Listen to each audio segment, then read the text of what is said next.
Le Caucase Sud est le berceau du peuple arménien, présent dans cette région du monde bien avant l'apparition du christianisme. C'est dans ce territoire montagneux et parmi ce peuple que naquit le premier État officiellement chrétien entre 301 et 314 après Jésus-Christ. C'est vrai que les Arméniens sont très fiers d'appartenir à ce peuple qui a été le premier État chrétien au monde. La foi chrétienne est indissociable de la culture et des traditions de l'Arménie, intimement liée à un alphabet créé en 405 par un moine et à une langue. La foi est le ciment qui unit les Arméniens, malgré les soubresauts de l'histoire et les distances géographiques. Elle imprègne encore aujourd'hui la culture de tous les Arméniens, croyants ou non. Plus de 90% des Arméniens sont chrétiens. La très grande majorité d'entre eux appartient à l'Église apostolique arménienne, une église d'État. Quelques milliers à l'Église catholique arménienne. Les protestants, dont le faible nombre est difficile à évaluer avec précision, se répartissent pour la plupart entre les courants pentecôtistes et baptistes. Le peuple arménien a certainement une vocation particulière au sein du monde en rapport à cette foi chrétienne.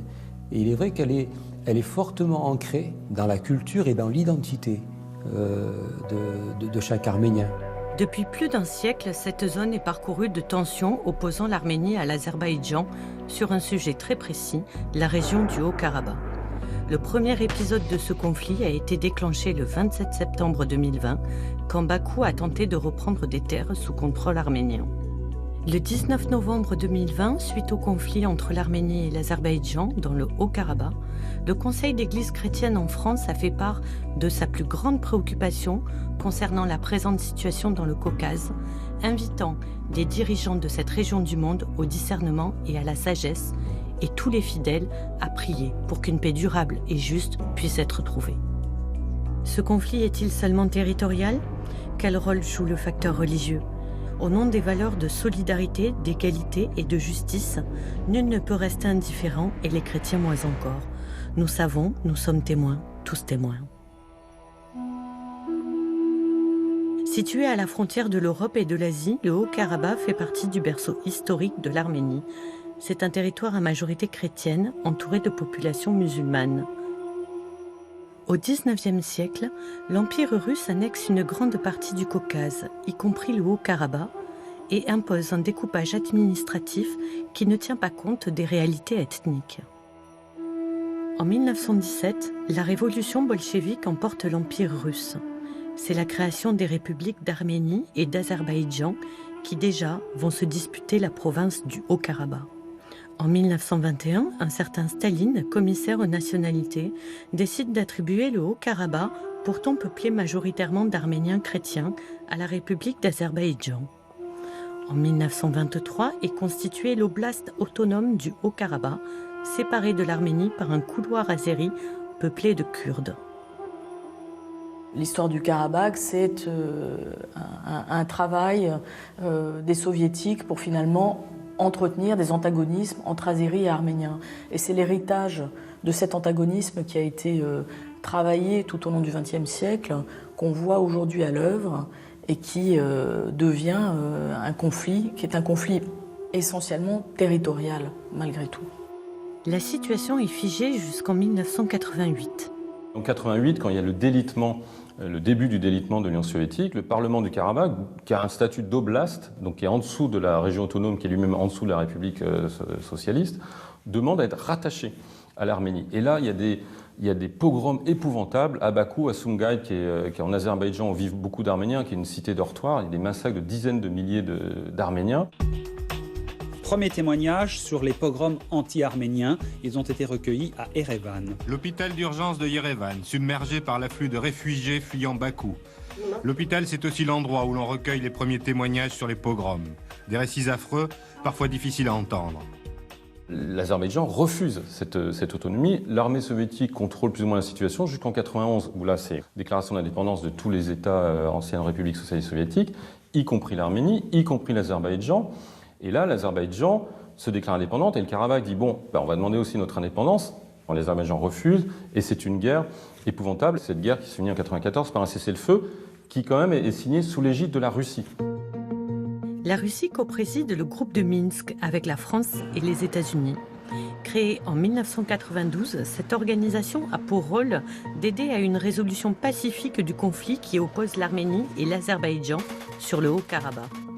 Les deux pays qui s'affrontent en font partie, ainsi que l'Allemagne, la Biélorussie, la Finlande, l'Italie, les Pays-Bas, le Portugal, la Suède et la Turquie.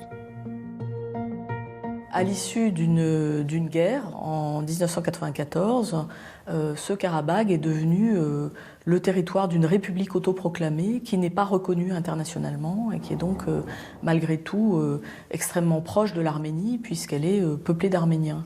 Et il se trouve que cette république qui est appelée Artsakh par les Arméniens englobe des territoires qui ont été conquis sur l'Azerbaïdjan, ce qui nous fait donc une superficie totale de 11 000 km².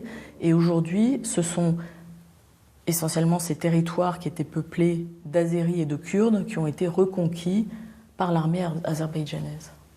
Évidemment, il y a des tensions puisque de toute façon, on est dans un conflit qui était un conflit gelé avec quand même des épisodes de belligérance depuis 1994. Donc on n'est pas du tout dans une situation qui est apaisée sur le long terme, ne serait-ce que parce qu'on a eu évidemment des fuites de population de part et d'autre. On a le souvenir de massacres. Les Azéris parlent de massacres perpétrés par les Arméniens. Les Arméniens sont hantés par le souvenir historique à la fois du génocide et puis aussi de cette guerre. Et donc on a une mémoire collective qui est extrêmement douloureuse dans cette région et qui valorise plutôt les antagonismes ethniques et religieux. C'est un conflit territorial pour l'Azerbaïdjan. L'Azerbaïdjan considère que cette région fait partie de la grande Azerbaïdjan parce qu'il y a eu effectivement une population azerbaïdjanaise qui a vécu dans cette région. Elle n'a jamais été majoritaire, mais elle a vécu dans cette région. Et elle est poussée par la Turquie. Encore une fois, le jeu dans l'histoire, c'est la Turquie qui pousse à cette expansion, à cet agrandissement de l'Azerbaïdjan. Et là, on est dans le nationalisme pur et dur. Aliyev est contesté dans son pays, pas par les élections, mais par la société civile. Un pays tenu depuis son indépendance d'une poigne de fer par Gaïdar Aliyev, un ancien du Politburo de Brejnev. Après sa mort, c'est son fils qui est élu à 97% des voix, un résultat contesté par l'opposition. Les affrontements avec la police se terminent par une vague d'arrestations. Le nouveau président assure aujourd'hui que son pays est sur la voie du changement. Aliyev avait besoin d'un geste fort qui remobilise le pays derrière lui parce qu'il sentait qu'au bout de 20 ans, les gens en avaient un peu assez de ce pouvoir unique où il y a peu de liberté. Et là, ce conflit-là, depuis 25 ans, il y a une idée qu'on va recouvrir ces territoires perdus en 1993-1994. Donc il y a un nationalisme qui se trouve dans les manuels scolaires, qui se trouve dans la propagande, dans les médias en Azerbaïdjan pour dire « un jour, nous reprendrons ces terres ». Et depuis plusieurs années, il y a des escarmouches. Il y a eu une guerre en 2016 de 4 jours que l'Azerbaïdjan a déclenchée pour essayer de reconquérir. Ça s'est arrêté au bout de 4 jours parce que la Russie a fait les gros yeux tout de suite. Mais depuis des années, les crédits militaires de l'Azerbaïdjan montent en flèche grâce aux ventes de pétrole et de gaz qui font de l'Azerbaïdjan un pays très fortuné. Et le pays se prépare à la guerre, vraiment, militairement. Il y a eu des manœuvres militaires en juillet et août qui étaient des indices qui montraient que quelque chose se préparait, et des manœuvres avec l'armée turque d'ailleurs.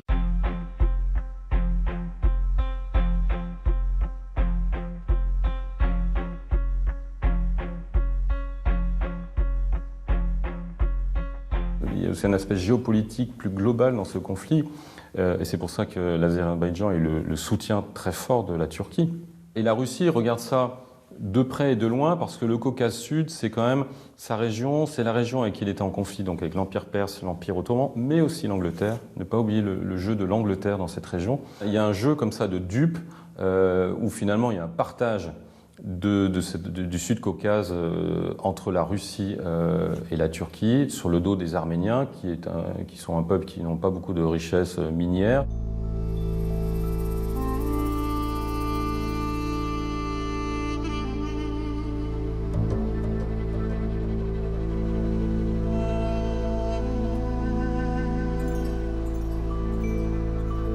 Comme dans l'ensemble de l'Arménie historique, Cette région que les Arméniens appellent Artsakh, mais que l'on appelle aussi Haut-Karabakh, a connu un très fort développement artistique à partir de l'Antiquité tardive et tout au long du Moyen-Âge. La religion était tout à fait dominante à cette période-là. Donc, ce qui prédomine, ce sont les édifices du culte. L'administration a recensé 4000 monuments depuis la fin de la guerre. Cette même administration estime qu'environ 1500 sont dans les territoires qui sont passés sous autorité azerbaïdjanaise. Également dans toute cette zone, vous avez des édifices qui sont couverts d'inscriptions en langue arménienne. C'est très important parce que ce sont de véritables livres ouverts, hein, des livres à ciel ouvert, tous ces monuments.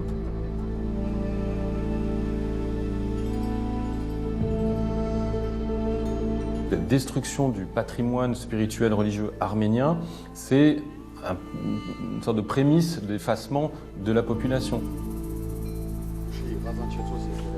Dans la ville de Chouchi, ils ont bombardé la cathédrale. Ils détruisent tout. C'est du vandalisme religieux. Ici, en effet, la cathédrale de la deuxième ville du pays, frappée par une roquette. Les chapelles, les églises, les monastères, toutes les traces de présence arménienne, culturelle, chrétienne, ont disparu. Naturellement, ça nourrit de très vives inquiétudes pour ce qui est de ces nouveaux territoires qui sont maintenant sous l'autorité de Bakou. Pour les Arméniens, c'est l'un des vecteurs de l'identité de cette nation, de ce peuple, mais pour l'ensemble de notre civilisation humaine, ce sont des valeurs absolument universelles.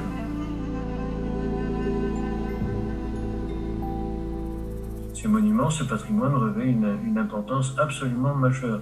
Nous ne devons, dans l'intérêt de tous, y compris des voisins azerbaïdjanais, il est indispensable de conserver ce patrimoine. Donc les Arméniens ont légitimement le droit d'avoir peur que les Turcs, puisque pour eux les Azéris sont des Turcs, veuillent à nouveau les exterminer, les effacer.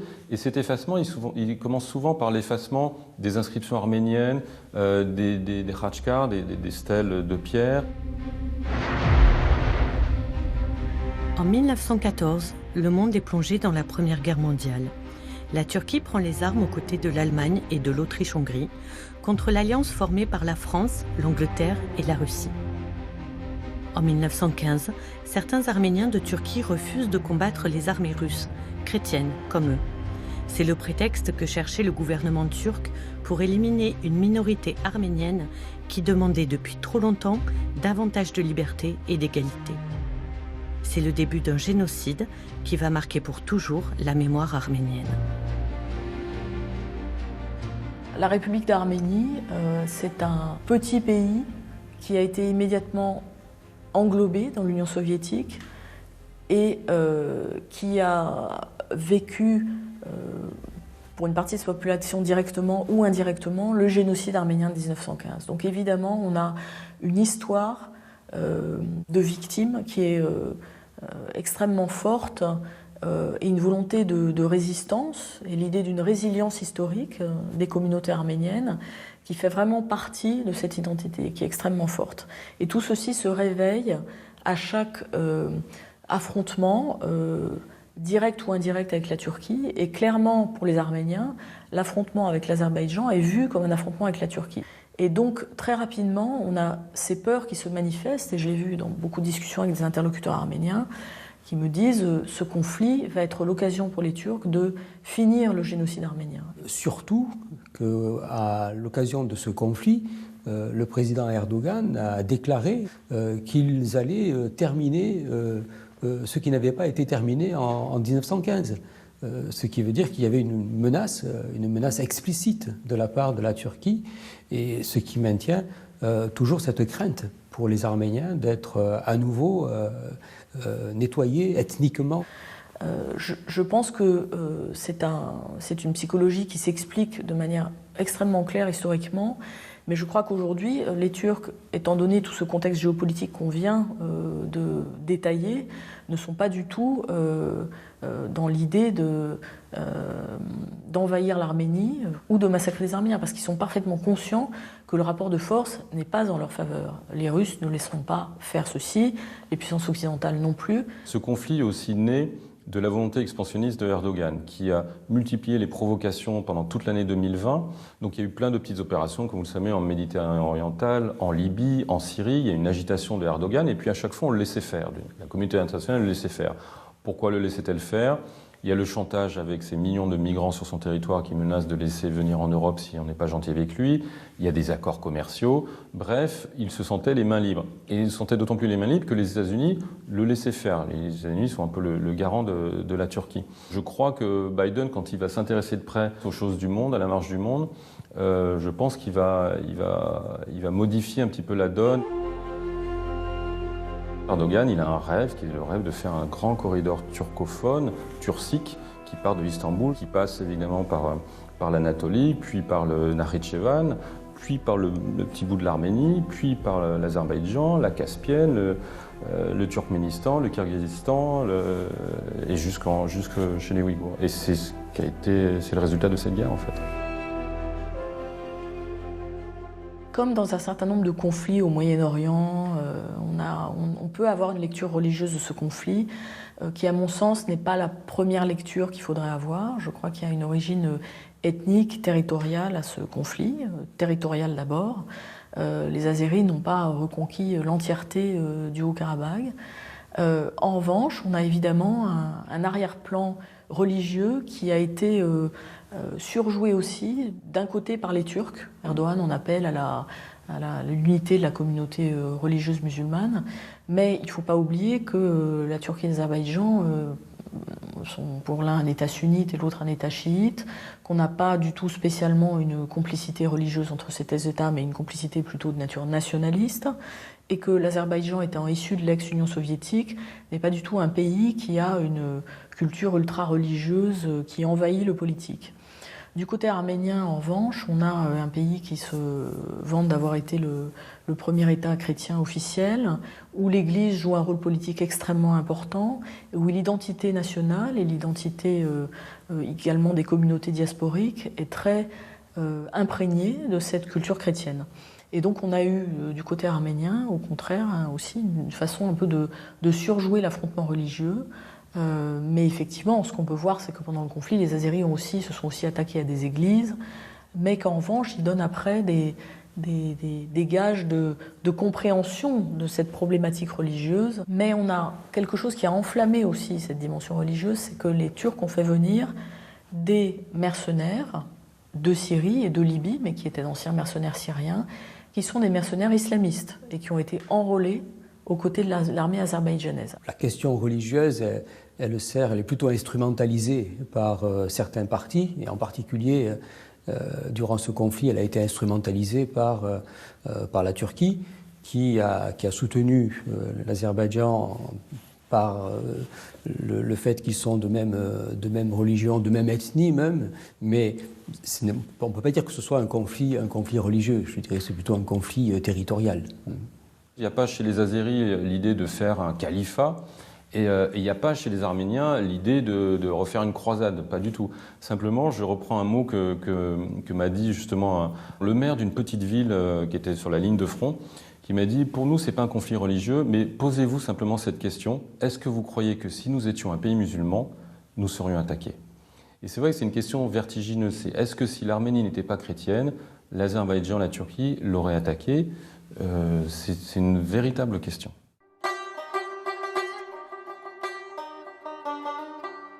Le 9 novembre 2020, le Premier ministre arménien Nikol Pachinian accepte de signer un cessez-le-feu. J'ai pris cette décision après que l'armée a insisté sur la nécessité d'arrêter les combats. Pour le peuple arménien, ce cessez-le-feu, qui n'est pas un accord, sonne comme une défaite.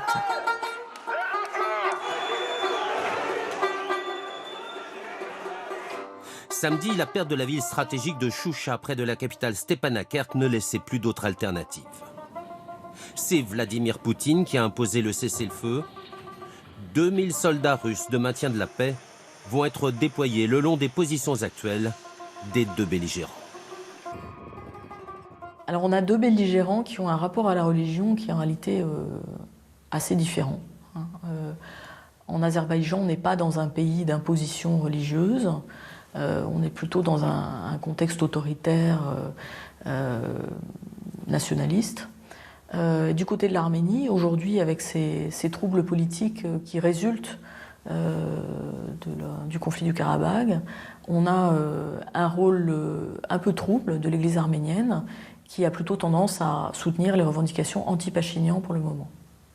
Donc, est-ce qu'à terme, le dialogue interreligieux sera nécessaire pour soigner les blessures dans le Karabagh et à la frontière arméno-azerbaïdjanaise? Évidemment, mais pour le moment, il n'est pas certain qu'en tant qu'acteurs politiques, les acteurs religieux soient vraiment en mesure de jouer un rôle positif dans ce conflit. Le facteur religieux risque peut-être de compliquer même la résolution du conflit plutôt que de le faciliter. Parce qu'on se trouve dans des questions religieuses qui sont des questions clivantes entre l'islam et le christianisme. Donc c'est certain que ce n'est pas ce qui va pouvoir faciliter, à mon sens, la résolution du conflit, sauf à moins qu'il y ait un dialogue interreligieux qui se fasse. Mais dans cette région du monde, je ne vois pas vraiment de dialogue interreligieux. Si le dialogue interreligieux existe en France ou en Occident, il existe aussi au Moyen-Orient. Mais dans cette région du monde, je ne vois pas trop, en tout cas, il ne se manifeste pas trop, malheureusement. Les soldats arméniens de retour du front ont la défaite amère. On ne sait pas quand on reviendra, mais on reviendra. C'est un lieu saint, c'est la terre de nos ancêtres. C'est juste une question de temps. La situation maintenant, à peu près 100 000 personnes de Karabakh sont retournées chez eux. Il y a peut-être à peu près 50 000 qui sont déjà en Arménie parce qu'ils ont perdu leur maison. Donc c'est un peu plus difficile pour les gens de Karabakh en Arménie. Les gens d'Arménie, ils ne vont pas laisser leurs frères et sœurs de Karabakh de rester sur les rues. Le gouvernement aide, il y a les organisations qui aident, il y a les personnes qui aident. Oui, on ne va pas leur laisser en dehors, certainement pas. Le drame dans le drame, c'est que comme les Arméniens, c'est une société très traditionnelle, très croyante et très familiale, il n'y a aucun camp de réfugiés. Il y a 80 000 personnes, 100 000 Arméniens qui ont fui l'Artsakh, vous n'avez pas un seul camp. Ils ont tous été logés par des cousins, par la famille, par les municipalités, par les écoles, par les hôtels qui ont mis à disposition des chambres. Il n'y a pas d'image qui quand même réveille les consciences quand on voit au Rwanda, en Yougoslavie, des colonnes de réfugiés. Là, il y a une espèce de réflexe familial. Donc, quand il n'y a pas d'image, il y a moins de sujets. Il y a un sujet, mais il est moins fort. Au carrefour de trois empires belliqueux et hégémoniques, la Russie, la Perse et l'Empire ottoman, le peuple arménien fut souvent victime de persécutions. Beaucoup furent contraints à l'exil. S'installant en Europe, en Orient et aux États-Unis, ils forment une diaspora qui n'oublie jamais ses racines profondément chrétiennes. Quand ils ont tout perdu, ils restent aux Arméniens, leurs traditions et leur foi.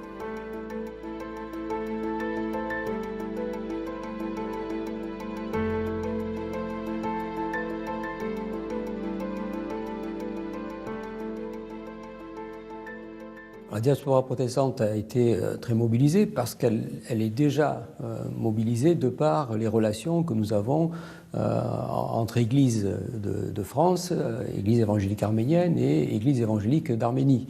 Nous avons des liens qui sont très, très étroits.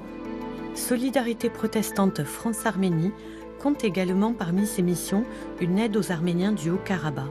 Créée en 1990, L'association intervient principalement dans les domaines de la santé et de l'éducation. Elle poursuit un programme d'alimentation en eau dans les villages isolés du Haut-Karabakh et organise des échanges culturels. Nous avons également des églises qui existent au Karabakh, dans cette région du Haut-Karabakh, avec des pasteurs qui sont présents sur place, avec qui nous sommes en contact. Donc il est vrai que la solidarité protestante a joué à plein. Tous nos centres, toutes nos églises sur place ont été des lieux d'accueil de familles de déplacés. L'action que nous avons menée a été en faveur de ces familles qui n'étaient pas nécessairement des familles protestantes. C'était des familles apostoliques ou catholiques ou protestantes, on n'a jamais fait de différence.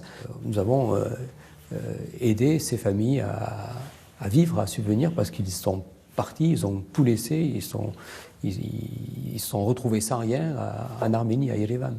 Nous sommes des partenaires avec l'Espoir pour l'Arménie et nous réalisons plusieurs programmes en Arménie.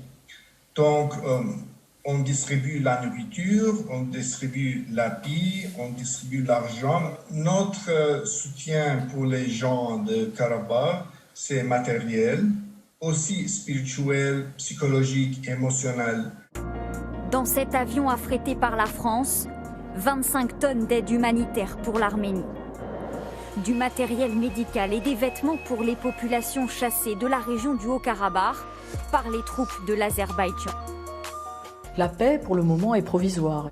On n'a pas de statut définitif de l'Artsakh et on a, en revanche, encore un certain flou aussi sur la présence militaire de nos deux parrains principaux militaires du conflit, que sont la Russie et la Turquie. La Turquie rêve en réalité de réinstaller elle-même, comme elle a pu le faire en Syrie ou en Libye, une empreinte militaire dans le Caucase, et est donc en train de négocier également une présence turque avec le gouvernement azerbaïdjanais. On parle aujourd'hui de la construction de bases militaires turques en Azerbaïdjan à la frontière avec l'Arménie. Alors est-ce que ceci nous prépare la paix? Ce n'est pas si évident. Je pense que rien n'est vraiment réglé. D'ailleurs, c'est un cessez-le-feu, ce n'est pas un accord de paix. Et donc, encore une fois, je crois que seule une réunion avec les Américains, avec les Turcs, avec les Français, avec les Russes peut déboucher sur quelque chose de concret. Le plus simple, objectivement, serait une reconnaissance internationale de l'Artsakh qui permettrait à l'Artsakh de vivre, peut-être de se rattacher un jour à l'Arménie. Ça gèlerait évidemment toute tentative de conflit, en échange du fait qu'effectivement les districts autour sont rendus à l'Azerbaïdjan, peuvent être peuplés par des Azerbaïdjanais. Mais je crains que l'Azerbaïdjan ne montre aucune volonté de négociation, de concession, et que, ivre de ses succès, ivre d'un discours militariste et encore une fois référencé au génocide de 1915, le président Aliyev n'ait aucune envie de s'arrêter à cette frontière très fragile qui a été établie le 9 novembre dernier. La question du pardon est une question qui est essentielle à la résolution du conflit comme à la résolution de tout conflit.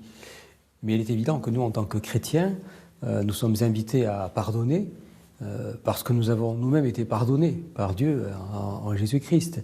Notre façon de vivre nous conduit et nous invite au pardon.